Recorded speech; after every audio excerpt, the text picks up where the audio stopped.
Anthony, would you state your name and where you live for the jury?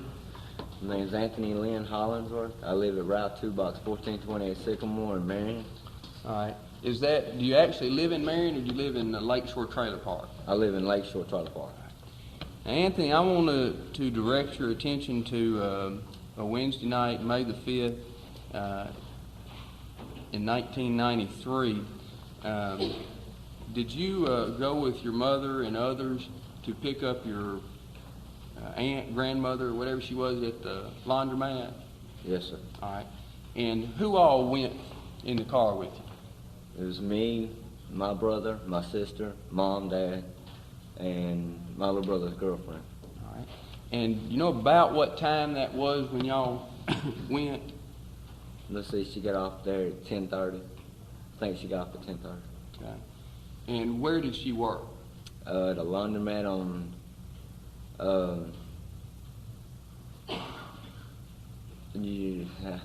I can't think. You don't of know any- the street? No, sir. What's it next to? Dog track. All right. On the same, which side of the interstate? Is it on the opposite side of the dog track or the same side? No, opposite side. All right. Is there a flash market close to it? Yes, sir, right beside it. All right. And how did y'all go to get there? We went down the service road going to 7th Street, and it's right beside Blue Beacon and Love's. Okay. And on the way, going that way, to get your grandmother, is it your grandmother we're talking about you're going to Yes, pick sir. up? On the way to pick her up, did you see anybody there on the road? Yes, sir. All right. Who did you see?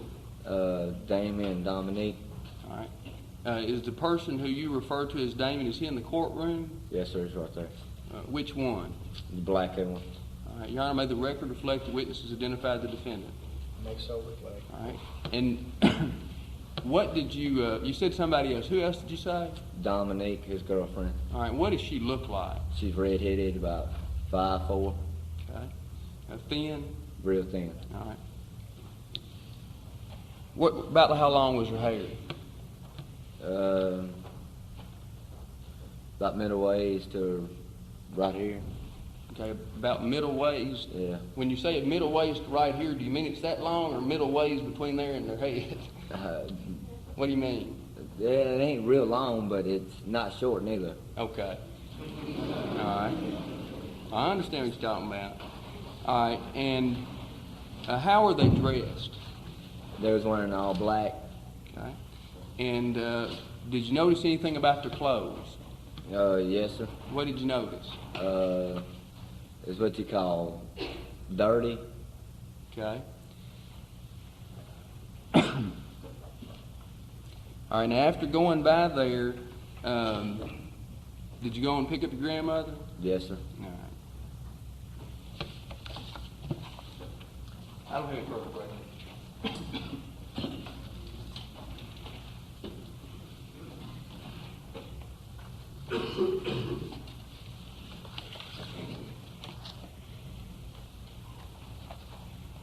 Now, Mr. Hollingsworth, did you say that you all were on the service road, or were you on the interstate?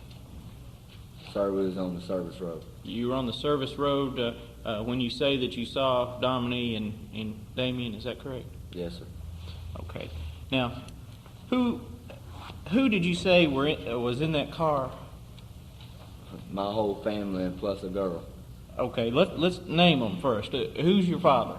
Ricky Hollingsworth. Ricky Hollingsworth. Okay. And who else? Narlene Hollingsworth. Narlene Hollingsworth.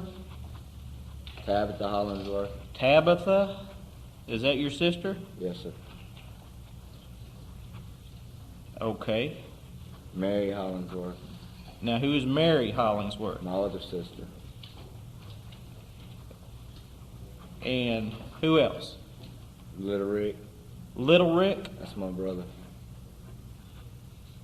So Little Ricky Hollingsworth. And that's your brother. And who else? His girlfriend, Sombra. Girlfriend who? Sombra, I don't know her last name. Say her name again. Sombra. Sombra. Okay.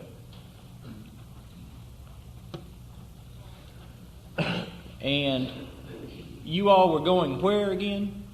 To pick up my grandmother from work And what time did she get off work? at 10:30. At 10:30? She gets off work. I think. I'm not sure. So what time were you all out there? What time did you go down the service road? Sorry, that was a year ago. Okay, so you don't remember? All I can just tell you is a little bit. Okay. So you don't remember what time you were going down there? Is that what you're telling this jury? And I ain't telling the jury that. 'Cause Okay. I Well, mean, who are you telling that?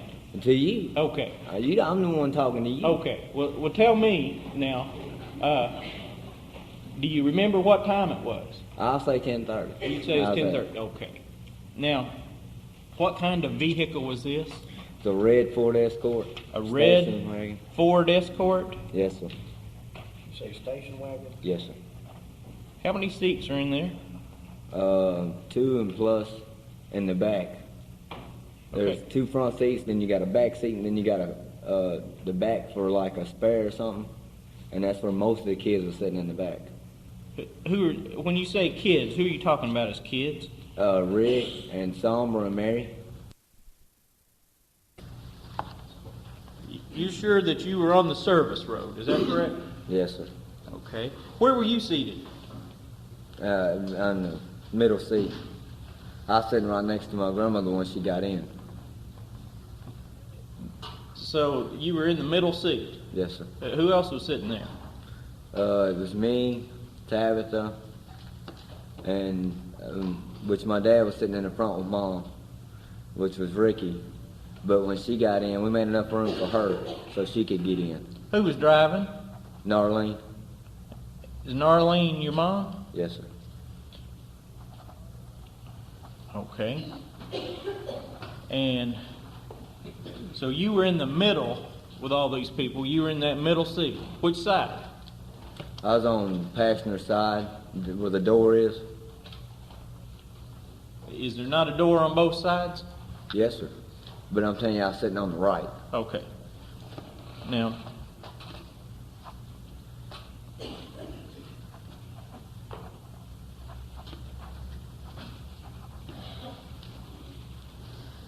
y'all have talked about this quite a bit around the house, haven't you? No, not that much. Why? Yeah. Since this happened last year, you all sat around and talked about this, hadn't you? Not that much. Just off and on. Very often. Did you go to the police statement and make a statement regarding Yes, sir, next police day. station and make a statement regarding this? Yes, sir, next day. Next day. And these people that you say that you saw out there, what was Dominique wearing? She had black pants on with sort of a black shirt. The shirt was black, but the pants had white flowers on them. Pants had white flowers on them?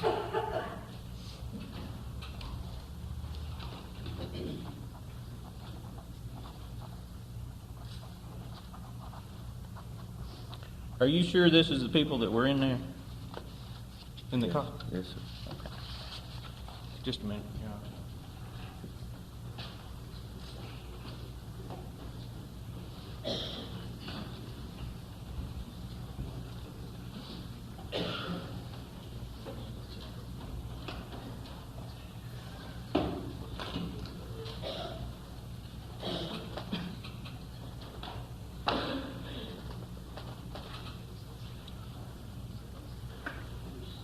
Now, when did you say that you went and talked with the police about this? The very next day. The very next day? And did you talk to them any after that about this? Yes, sir. And when you talked with them the next day, did you give them a statement? No, sir. And so did you write anything down that next day? No, sir. Did they write anything, have you sign it that day? Yes, sir. The very next day? Yes, sir. Do you remember who you talked with? Gary Gitchell. Gary Gitchell? So the very next day, what day would that have been, the next day? Sir, I don't have the slightest idea. That's been a year ago. What day was it that you saw these people? May the 5th. Okay. So the very next day, would that have been May the 6th? I think so. Okay, so May the 6th, you talked to Gary Gitchell about Yes, this? sir. Okay. And gave him a statement. I ain't given the statement until May the 7th, I think. May the 7th, I you think gave it a was statement. Friday. On a Friday. Did you talk with any officer any after that? No, sir.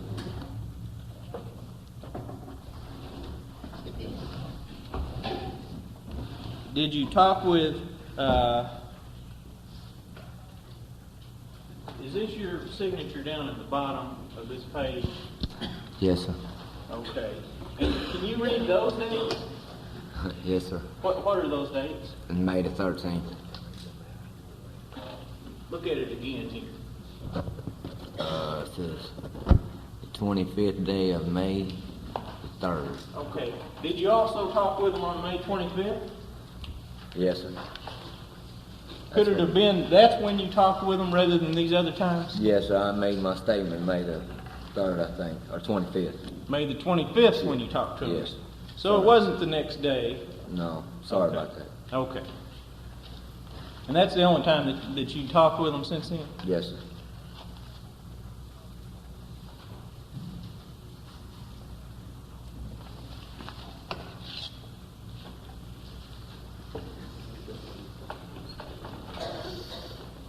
So the only time you talked with them was on a Friday, May the 25th.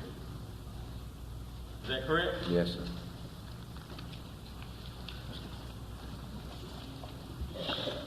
Thank you.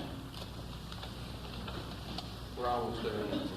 Anthony, I'm going to show you this, and I want you to look over that. Just take your time and look over that.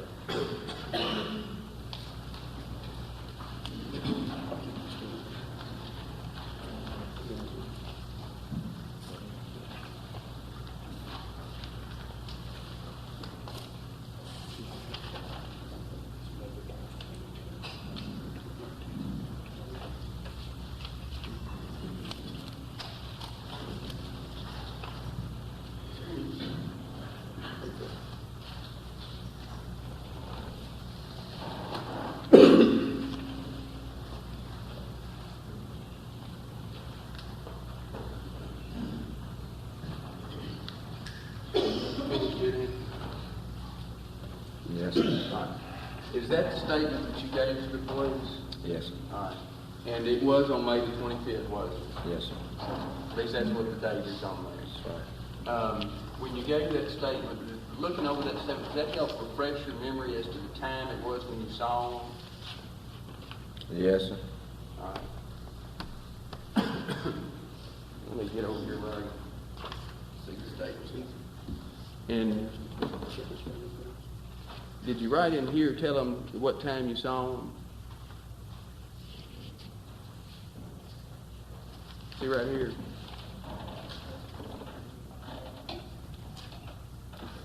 Or about what time you went to pick up your grandmother? Yes, sir. All right. And what time was it? 9:30. Okay. Did you also say something else in here about the condition of their clothes other than just dirty? It was muddy. I don't have any further questions. Anything else?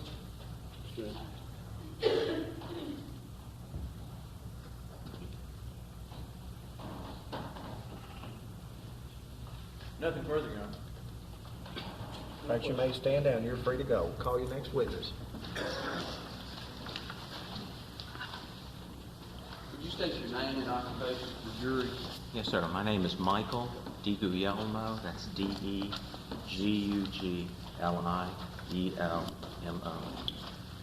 I'm employed as a director of forensic analysis for Genetic Design.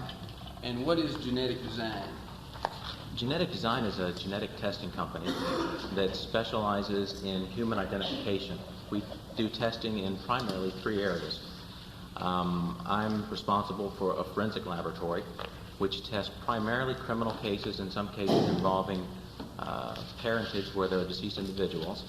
We also have a parentage testing laboratory which does primarily parentage testing for Social Security and 4D agencies, and also we do bone marrow tissue typing for transplants.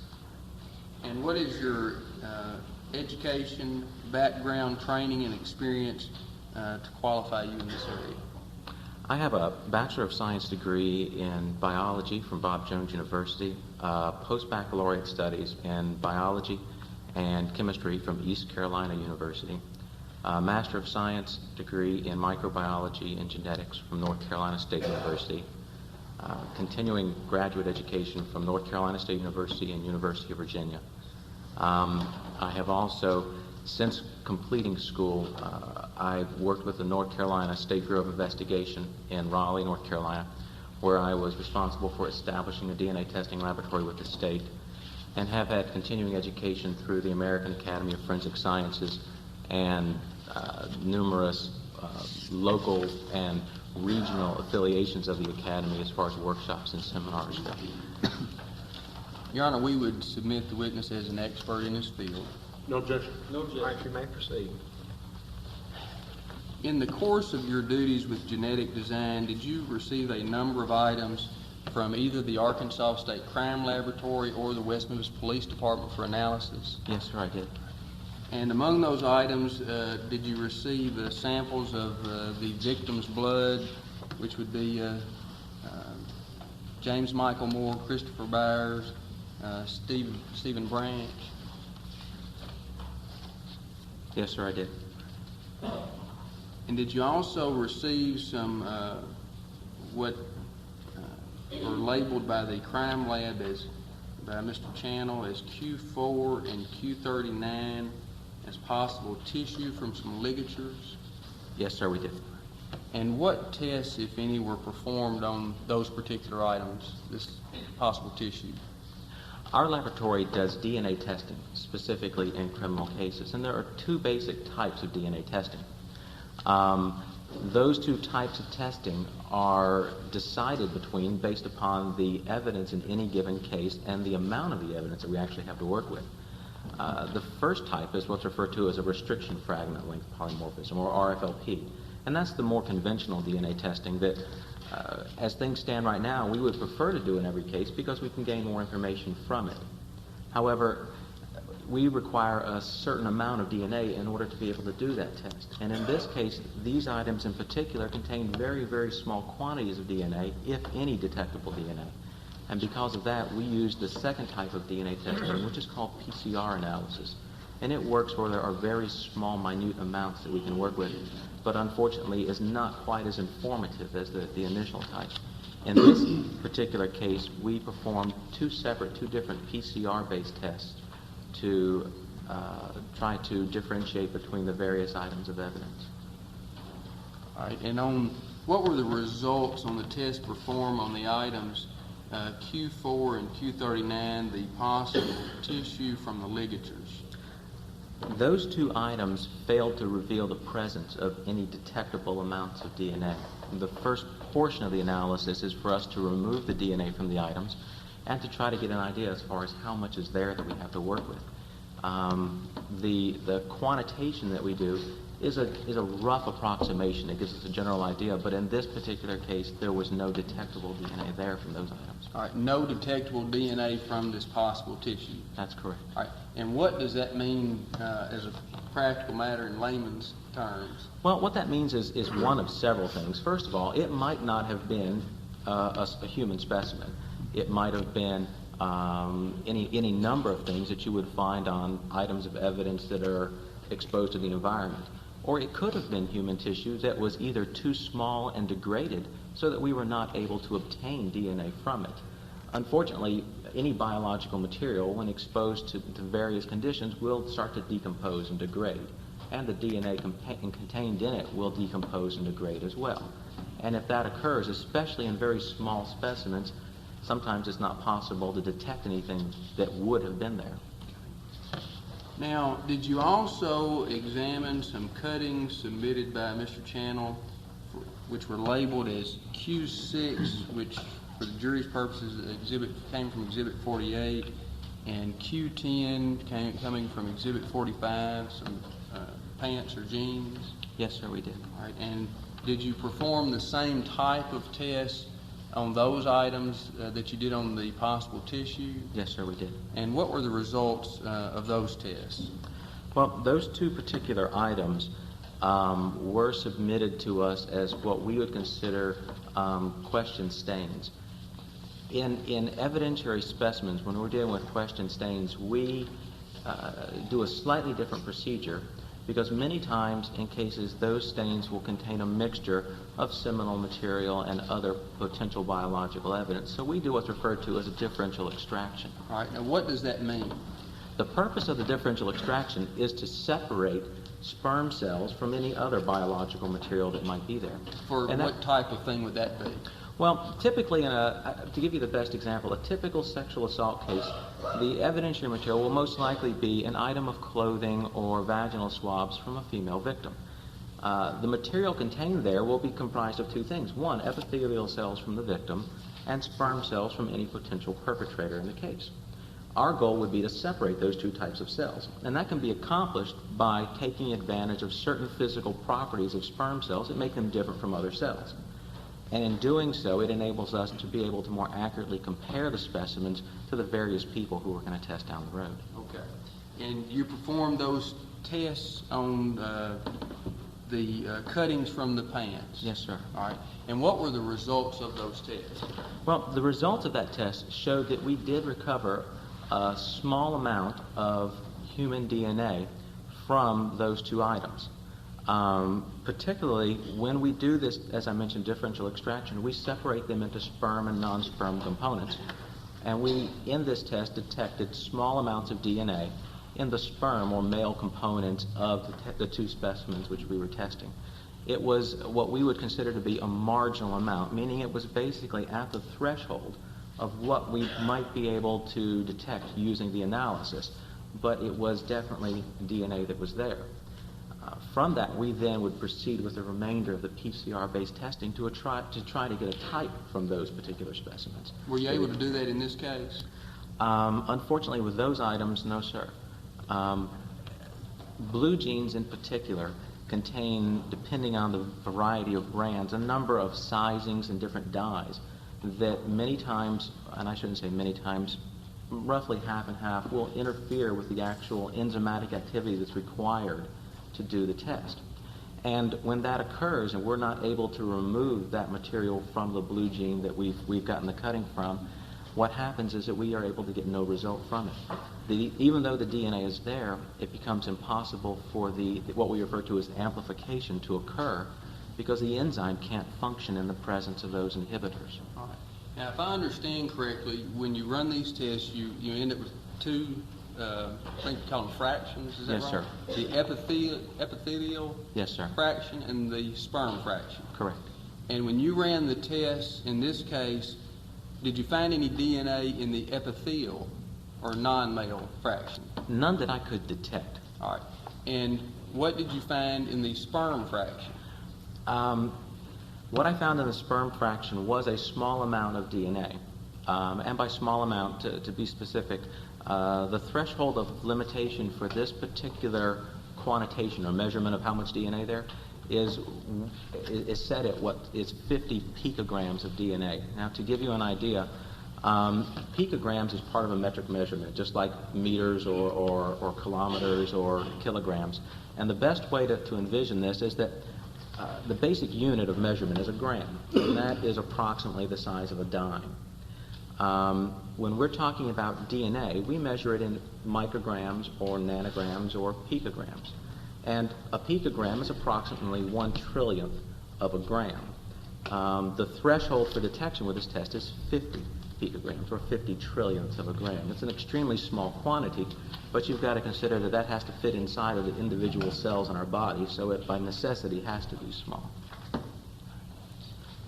Now, based on those tests, do you have an opinion of the source of the DNA? Yes, I would say that I have an opinion based upon the parameters that are involved in the extraction process. And that is most likely that the DNA that we were detecting did come from sperm cells, and that's because it showed up in the portion of the analysis where we would expect DNA from sperm cells to show up. All right. Now, I also want to show you what's shown as Defendant's Exhibit 6. Yes, sir. You could look at that, and in fact, I guess that's one of your boxes that it's in, is that right? Yes, sir. You could look at that and see if you can identify that.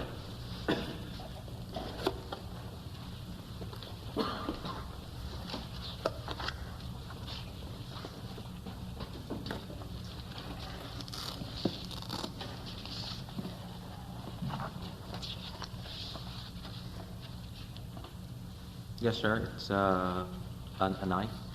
Okay. And do you recognize, or did you or your lab run tests on that particular knife?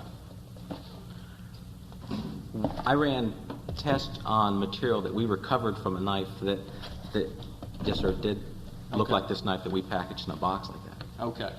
And when the knife was received by your firm, did you look at the substance before it was removed? Yes, sir. All right. And in looking at the substance, what did it look like?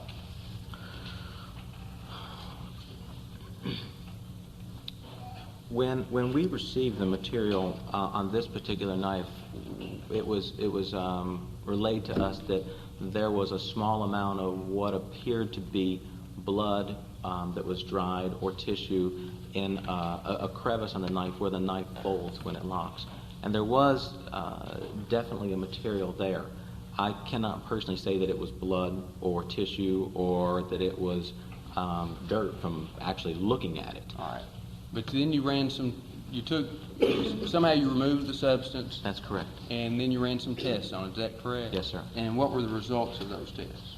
The results of the test showed us that there was DNA present on the knife, and that we were able to get a type using a test called HLA-DQ alpha from that particular specimen. All right. And now on the DQ alpha, is that the most sensitive test that you run? Yes, when we're using PCR-based testing, HLA-DQ alpha is the first PCR-based test that we use, and that's because it is more or less a threshold. It sets a sensitivity level for us as far as what we can detect. All right. And did you also make an attempt to run a test called D1S80? Yes, sir. All right. And were you able to obtain a result when you ran that test? Not from the specimen from the knife. All right. And what was the DQ alpha type on the blood from the knife? The DQ alpha type was a 1.14. All right. Would that be, for the jury writing it down, would it be like 1.1 comma 4? Okay. And did you also have a blood sample from Melissa Byers, Yes, sir. Ryan Clark, Yes, sir. John Mark Byers, Yes, sir. James Michael Moore, Yes. Christopher Byers? Yes, sir. And what was the result of your test on DQ alpha for John Mark Byers? Mr. Byers had the same type that was detected from the specimen from the knife. Okay. And what was the DQ alpha type for Christopher Byers? It was also the same type. So as far as DQ alpha analysis, the blood on the knife and Christopher Byers' blood and John Mark Byers' blood all had the same. Is that correct? Yes, sir, it is. All right, and that's as far as the DQ alpha type. Correct.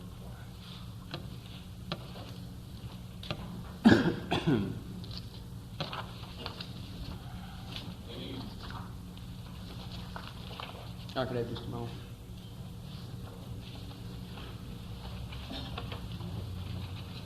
I don't think questions at this time.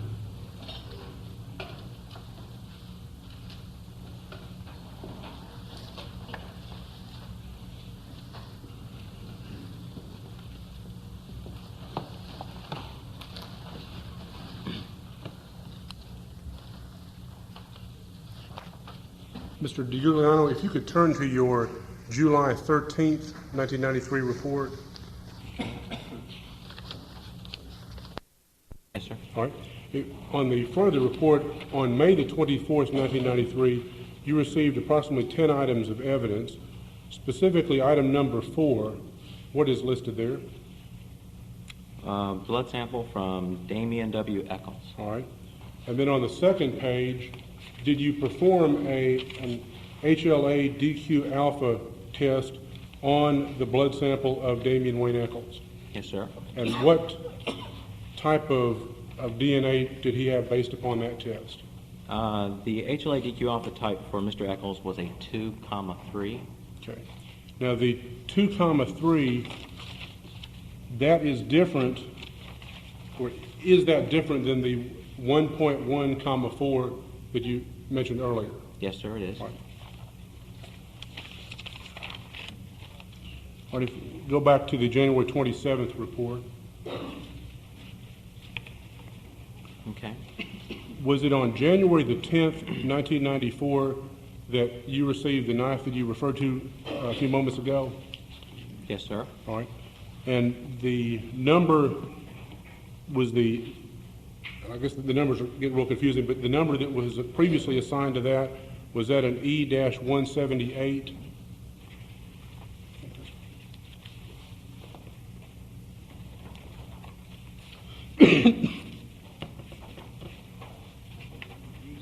Yes, sir. All right. And was that a number that the Arkansas Crime Lab assigned to it before they sent it to you, or was that one that,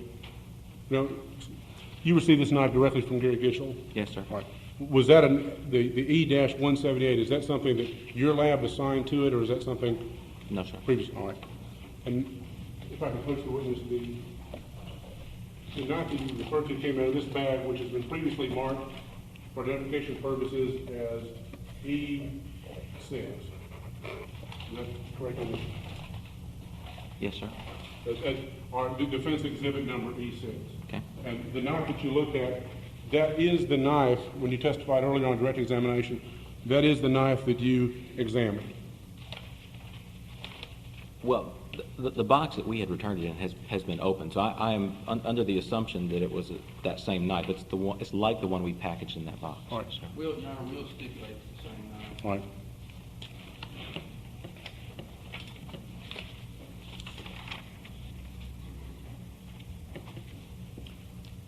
And Mr. Deguglielmo, you had earlier testified that the small amount of what you thought was either blood or tissue was found on the hinge of the knife.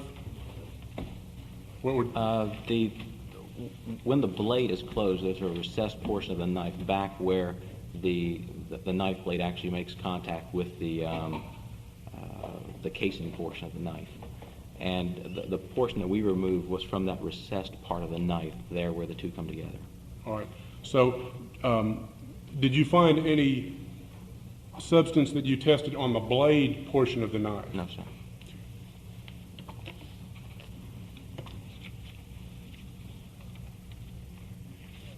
All right, now, when you test the items for the DNA testing, is the testing that you use specific for human or higher primates? Yeah, well, the answer is both, yes. It's generally assumed or accepted that it's specific for humans. All the probes are actually specific to higher primates.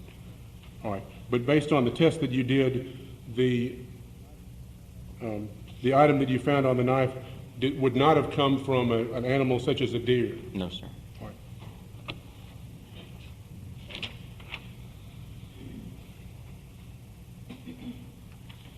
right. One moment, Your Honor.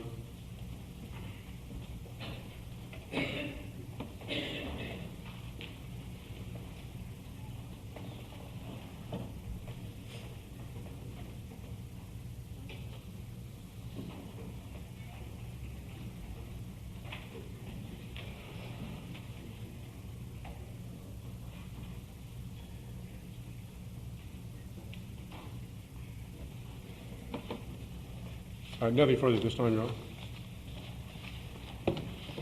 Just one question. Mr. Deguglielmo, bottom line is, you didn't find one thing to connect Jason Baldwin with this homicide, did you? You know, mind,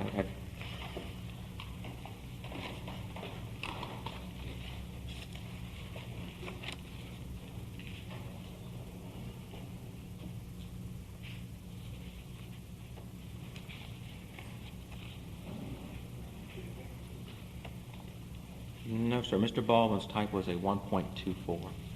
The answer is no. That's correct. That's all. I've got a couple of questions.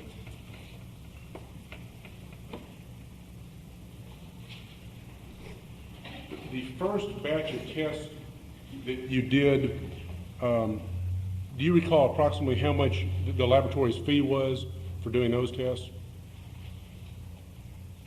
Do you mean the actual testing? Well, let me back up, I guess.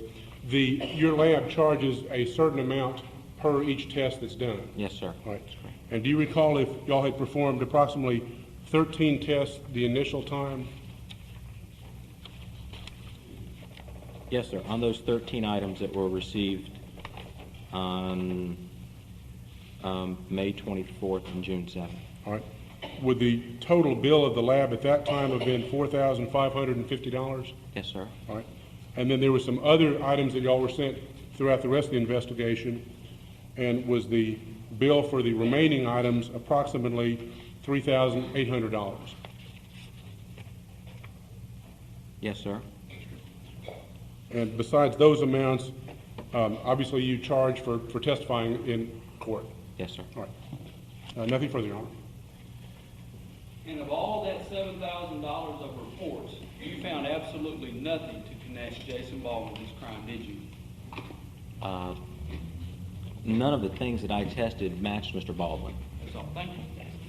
And none of the things matched, other than the item on the knife matching both the victim, Chris Byers, and John Mark Byers, nothing matched anybody else's blood type was submitted. Other than,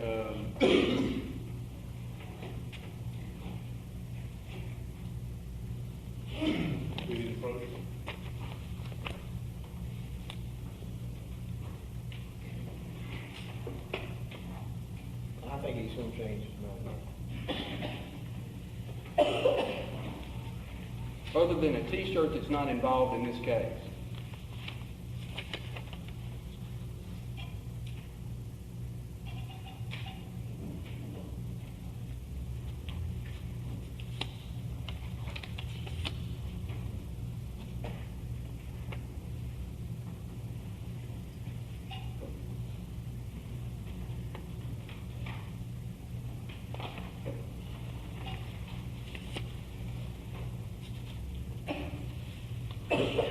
Well, there were items, a couple of other items that did match other people, specifically two different shirts. You're referring to Q52? Yes, sir. Which- And to Q85.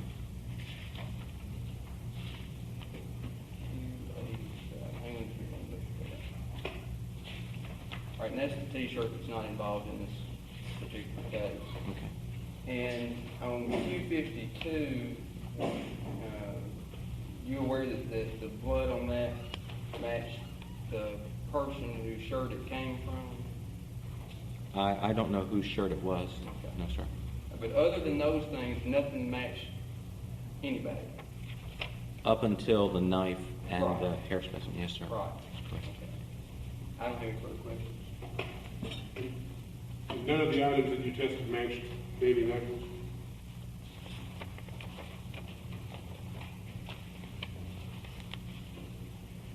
No, sir. One more comment. Nothing further. You're free to go. Thank you. Call you next week.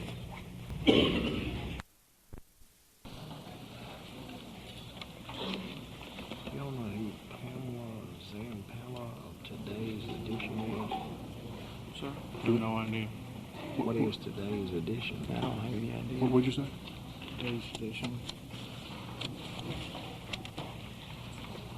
I never heard of it. I didn't either.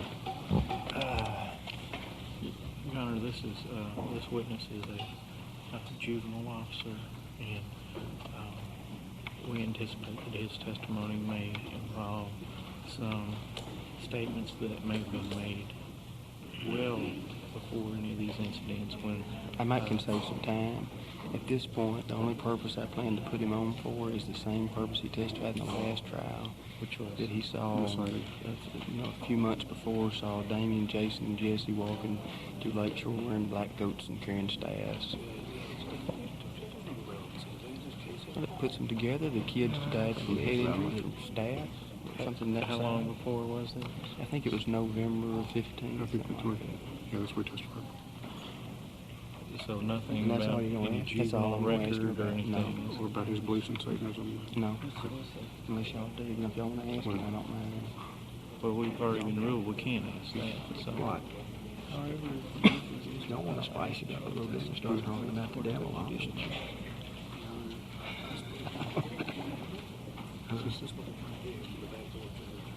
What? No, What are we no. doing through the back door? I mean, I don't see anything wrong with him asking this, but I've seen the three defendants together wearing black clothes, because there's other evidence that indicates or from witnesses that they were black.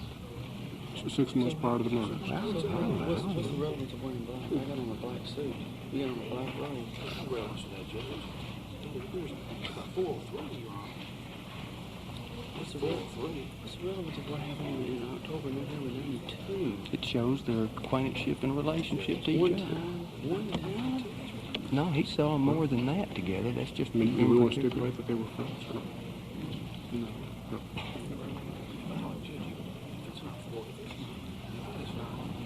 I mean, it puts them together. 6 months before the murder? 6 months before the homicide? Yeah. I mean, is he gonna get it any closer than that? Well, he can say that he's now, and for Jason and Damien, I'm not sure about with Jesse, but I know that with Jason and Damien, he can. Well, I mean, if that's all his testimony is, it's just another piece of circumstantial evidence. What is the basis of objection? What he saw 6 months prior to the homicide is irrelevant. And number two, it has no the probative value. If it's any, it weighs about a nanogram or a hecagram. And the prejudice is that they're trying to create guilt by association because they were together one time 6 months ago. And they were wearing black, carrying sticks. I don't think it's prejudicial. I think it's relevant. And the fact that it's prejudicial doesn't necessarily mean anything. A lot of evidence is prejudicial. And just so the record reflects it, we all joined in Okay. the motion. Okay. That's right. And you swear to tell the truth, the whole truth, and nothing but the truth, the matter now pending before the court, so help you God. All the way around here.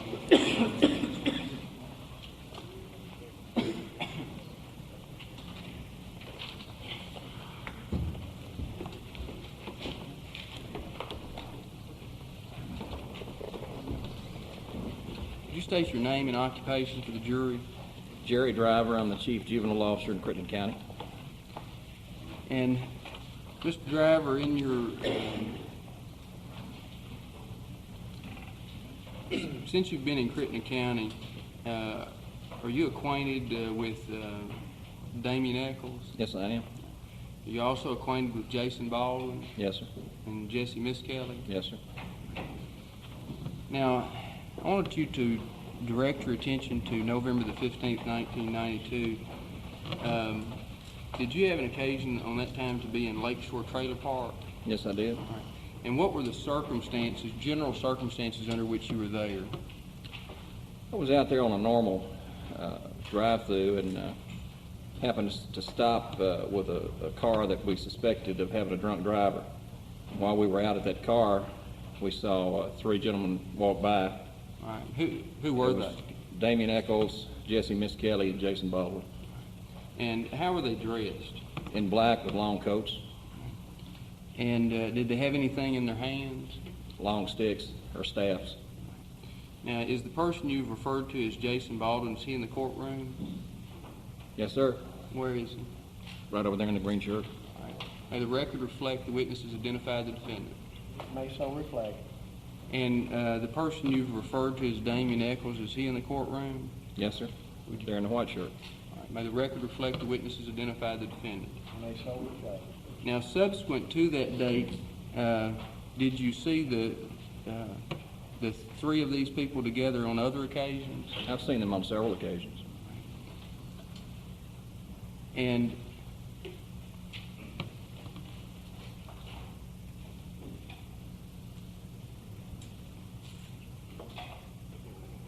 you know approximately how many times that you saw them between November the 15th and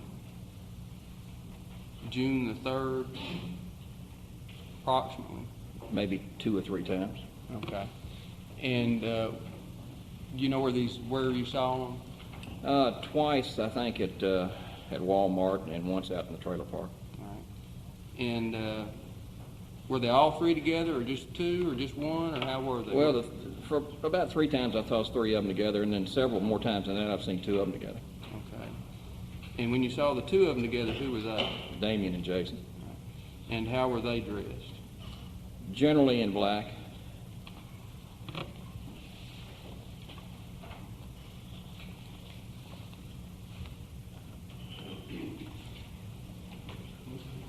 I don't have any further questions.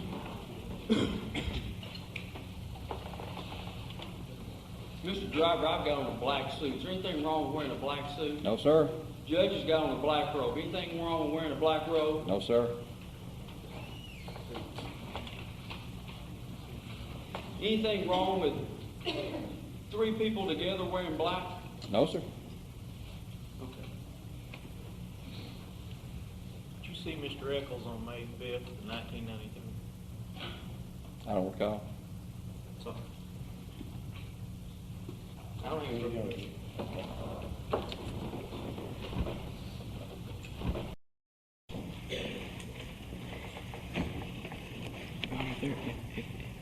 If they are beginning now, I'd like for the court to inquire now whether they are going to begin to attempt to introduce cult-related activities or cult motive because of our motion in limine.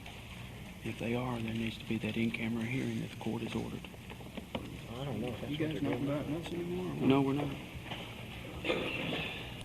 He wants to know if you're going to attempt to establish a motive by means of cult activities through this witness.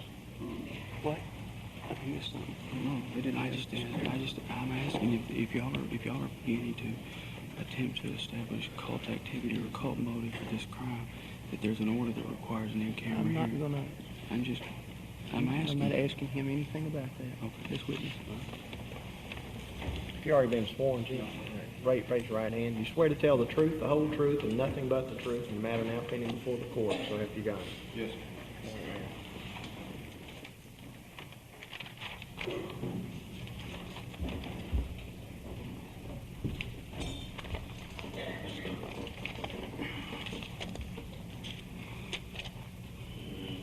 you state your name and occupation for the jury? James Sudbury, and I'm a lieutenant with the West Memphis Police Department. Lieutenant Sudbury, I want to direct your attention to June the 3rd, 1993.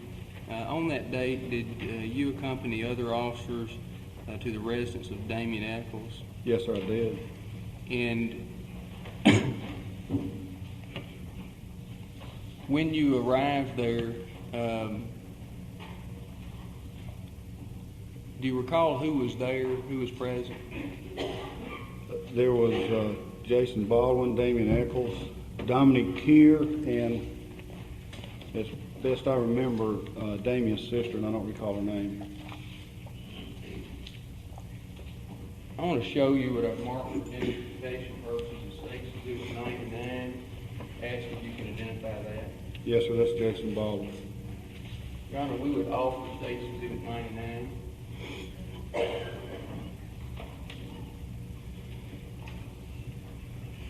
All right, it may be received without objection. Exhibit material. Was State's Exhibit 99, is that how Mr. Baldwin appeared on the evening of his arrest? Yes, sir.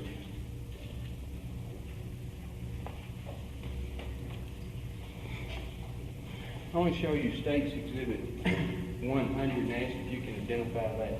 That's Damien Echols. It's fairly well as he appeared on the night of his arrest. All right. And did you take that photograph? The Polaroid that's been blown up? Yes, sir, I believe I did. Was that shortly before his arrest was taken? Yes, sir, it was shortly before. Your Honor, we would offer State's Exhibit 100. No objection, Your Honor. All right, it may be received without objection. You may exhibit to the jury.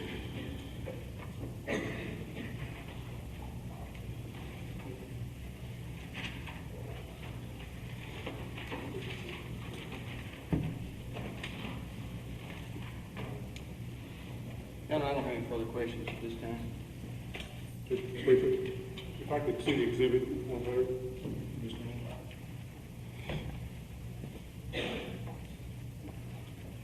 Detective Sudbury, the shirt that Damien Echols is wearing, is that a black shirt? Well, yes, sir, with some type writing on it. All right. Does that have what appears to be a basketball in the middle of the shirt? Yes, sir, that's what it appears to be. Does that appear to have blazers on the top of the basketball? Yes, sir.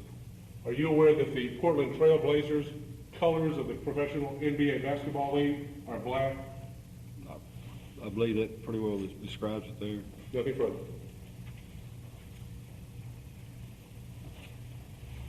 No questions, You want me in back? Your Honor, it probably needs to remain subject to the rule in case something else comes up, but as far as today, we'll let him know if we need him back. You swear to tell the truth, the whole truth, and nothing but the truth in the matter now pending before the court, so help you God. Yes, sir. Judge, we can approach him with a minute.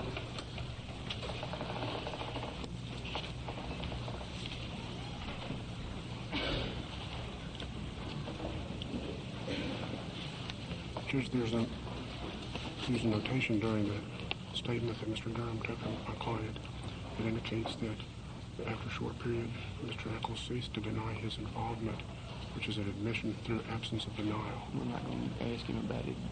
Admission through absence of denial. Okay. A tacit admission. We're not going to ask him about what he's got highlighted. That's fine. Because that would play on his right now. Yes, That's fine. I agree. Well, let me ask you something, just so I can get the rules. And I don't want to mess up anything here. Is it all right for me to ask about him denying his involvement or not? But yeah, I think did it was in Mirandized and agreed to give a statement? Mm-hmm. Well, yeah, sure, you can say what he said, but you can't talk about actions such as silence being an admission. Right. Now, I think that Detective Durham understands that. Yes, I know that. She, you're not questioning the fact that he gave consent to give a statement and waived his rights to give a statement. No, that was later. Not on this. So, Judge, there's not a typed transcript of this statement. There's some notes that have been typed up. Well, that's not always the case in any event. I mean, apparently you got whatever notes the officer has, I guess. There's not any reference to the code of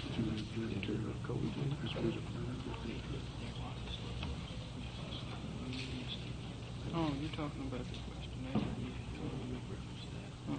Not this time. To what? The questionnaire. Not this time. Not this time.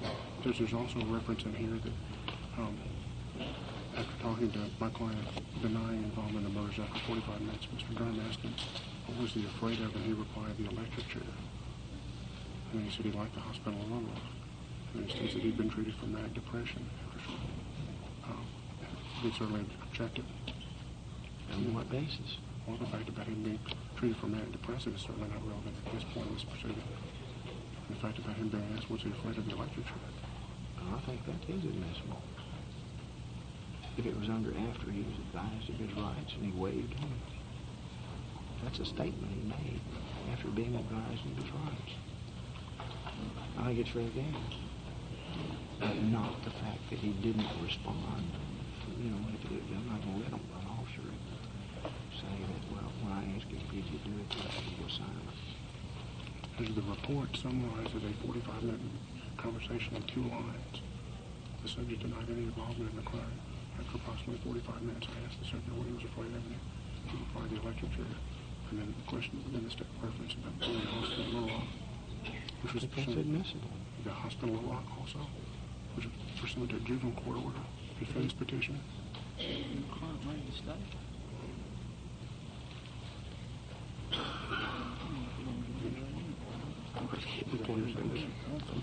At the hospital, it looked like where you're going to bring it up. I'm going to sustain your objection to the hospital portion. What about the Do you understand that? I don't know if Bill heard it. Could you tell the witness, Your Honor? Or how do you want to do it? I don't know if he heard what he can say and can't say.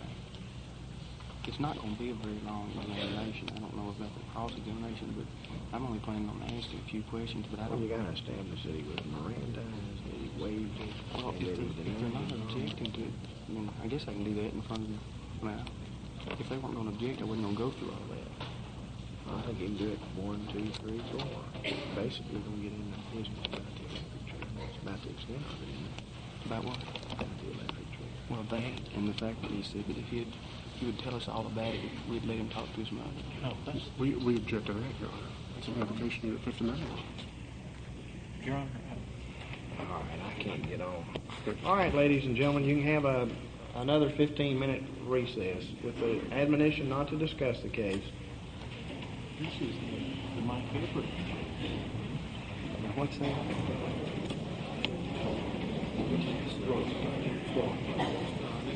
This witness ain't going to be very long. He'll be real short, probably. Let me see. I mean, have you got it written down what you're going to ask him? Well, no. I've got...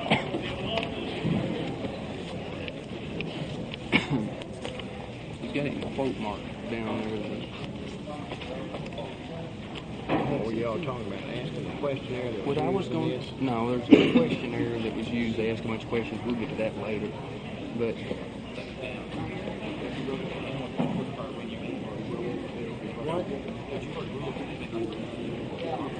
well, it's not. No, I know. She can't hear now. I know. Got to have to know too much knowledge. No, I'm not going to. I told him not to mention Jason.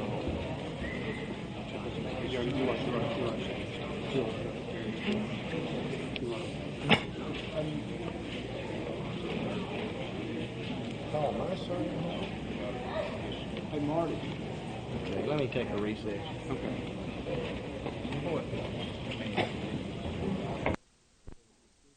Can you hear me, Barbara?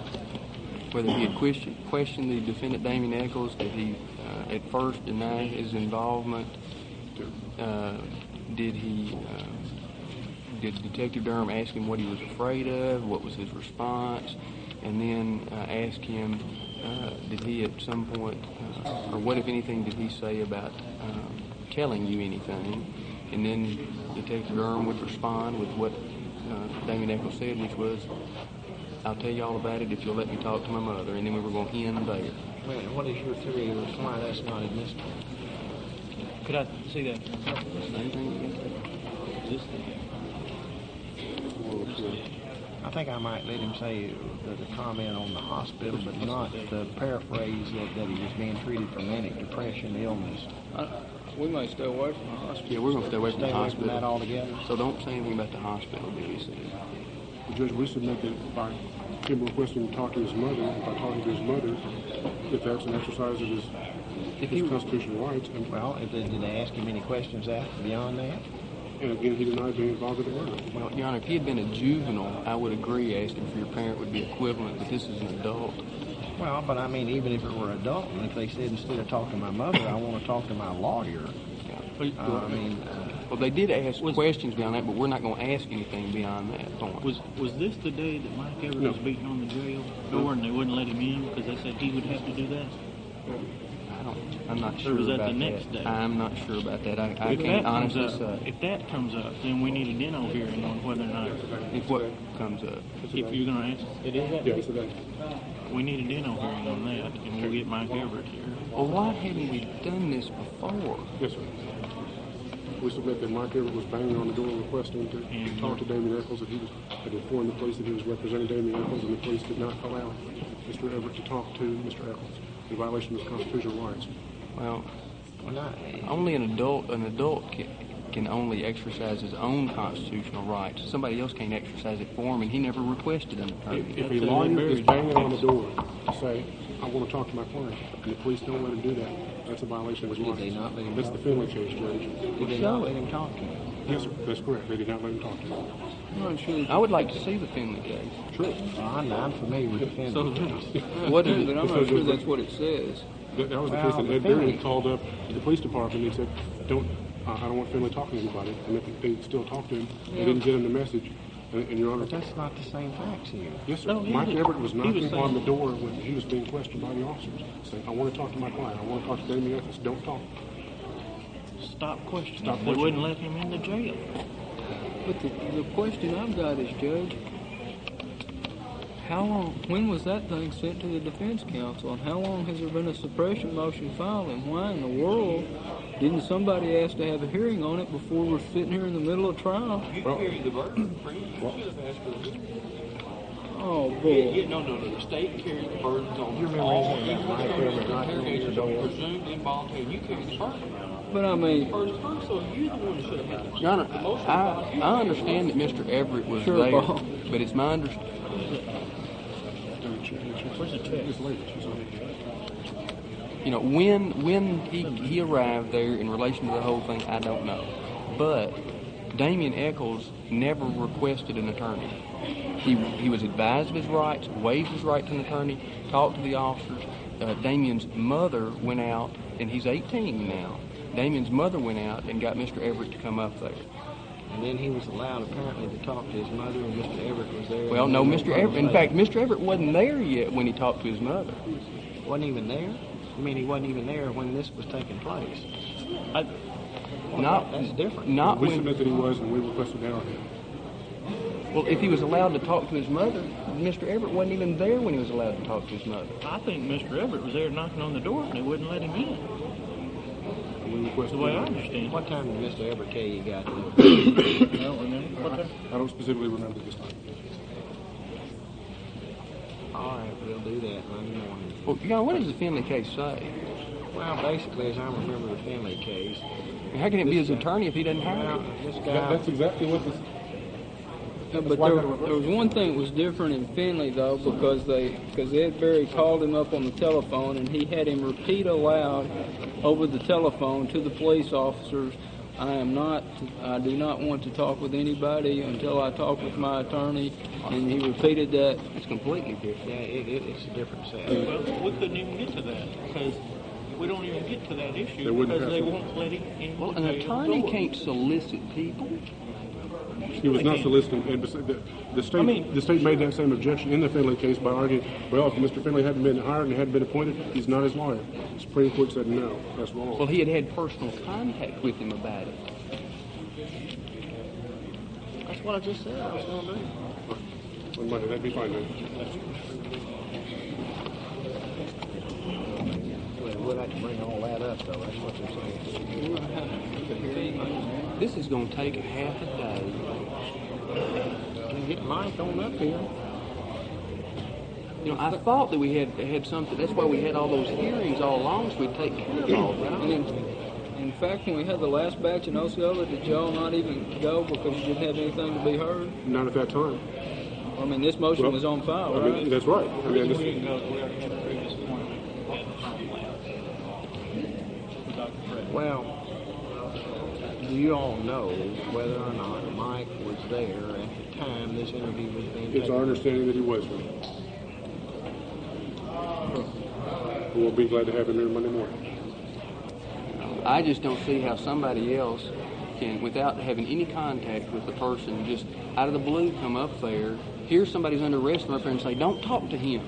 I'm his attorney. He had been contacted by his parents and requested to go up. If it were a juvenile, I would agree. But this is not a juvenile. People call me all the time and say, you go to jail and talk to my I don't want to hire you as my son, and I go out there and I got his office. But the relationship is between the attorney and the talking to him at that time that Mike got there. But if in the middle of the conversation, if Everett's there, and the police did not let him talk to him. I think that if the guy waived Well, I can tell you right now what my ruling will be is that if Mike got there after he had done the polygraph and before those questions were asked, it's clearly admissible.